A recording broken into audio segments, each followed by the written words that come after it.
देश में और सीमा सुरक्षा बल में, क्योंकि देश की प्रथम सुरक्षा लाइन है, इसमें गुस्से का एक ज्वार चल रहा था। हमारे बहादुर जवानों ने और सीमा भवानियों ने मिलकर के पाकिस्तान को ऐसा जवाब दिया कि उसकी कई जनरेशन भूल नहीं पाएगी।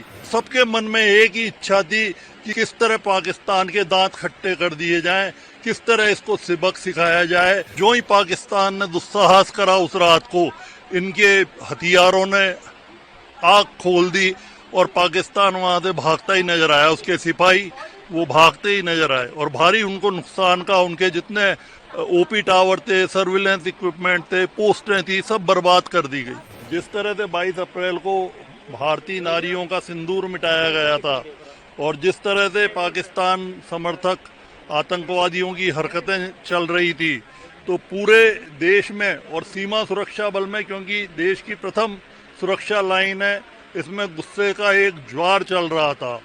और 7 तारीख ऑनवर्ड जो ही मौका मिला कि पाकिस्तान को सबक सिखाने का, उसके लॉन्चिंग पैड्स को नष्ट करने का, तो हमारे बहादुर जवानों ने और सीमा भवानियों ने मिलकर के पाकिस्तान को ऐसा जवाब दिया कि उसकी कई जनरेशन भूल नहीं पाएगी।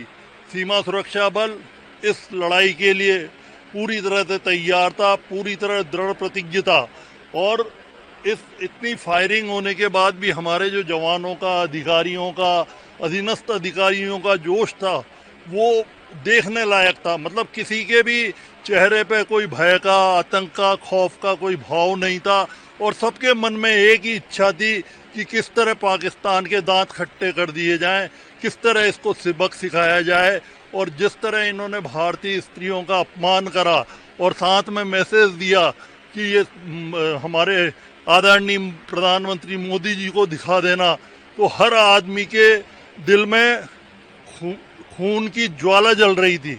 और किस तरह से वो शांत होती, उसका एकमात्र तरीका था पाकिस्तान को मुंह तोड़ जवाब देना, उसको ऐसा सबक सिखाना, उसको ऐसी चोट पहुंचाना, उसकी पोस्टों को बर्बाद कर देना और उसके सैनिकों को भागने को मजबूर कर देना। इस तमन्ना के साथ हमारे सारे लोग लड़ने को तैयार थे। और जो फौजें हैं वो जोश से, जज्बे से और किसी उद्देश्य के साथ लड़ती हैं। तो हमारी फौज का उद्देश्य बड़ा पाक था, बड़ा नेक था। और जो बदला हमको लेना था पाकिस्तान के साथ, उसके लिए हम दृढ़ प्रतिज्ञ थे कि किस तरह वहाँ के आतंकवादी हमारे यहाँ सिक्योरिटी फोर्स के लोगों को मार रहे हैं, किस तरह महिलाओं के सिंदूर छीन हटाए गए हैं। हमारी सीमा प्रहरी थी, वो बहुत ज़बरदस्त रूप से मुकाबले पर रहीं। मैं खुद राजपुरा नाम की हमारी एक पोस्ट है, वहाँ नेहा भंडारी असिस्टेंट कमांडेंट और इनके साथी महिला कार्मिक थी। मैं खुद वहाँ 7 और 8 तारीख को रात को 8-9 बजे गया था और मैंने इनको स्पेशली ये पूछा कि नेहा, आप पीछे हटना, मतलब पीछे पोस्ट पे जाना चाहेंगी कि आपको बटालियन हेडक्वार्टर में ले जाएं। इनके फादर भी सीआरपीएफ में। और मुझे बड़ा हर्ष और गर्व का अनुभव हुआ जब इन्होंने कहा नहीं सर, ऐसा मौका कब मिलता है। और मैं मेरे जवानों के साथ, क्योंकि ये कंपनी कमांडर थी, इसने कहा मैं अपने जवानों के साथ मिलकर लड़ना चाहती हूँ और सिंदूर का बदला तो एक नारी ही चुका सकती है।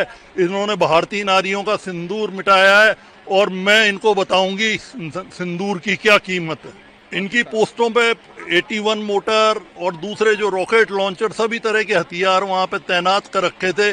और जो ही पाकिस्तान ने दुस्साहस करा उस रात को, इनके हथियारों ने आग खोल दी और पाकिस्तान वहाँ से भागता ही नजर आया। उसके सिपाही वो भागते ही नजर आए और भारी उनको नुकसान का, उनके जितने ओपी टावर थे, सर्विलेंस इक्विपमेंट थे, पोस्टें थी, सब बर्बाद कर दी गई।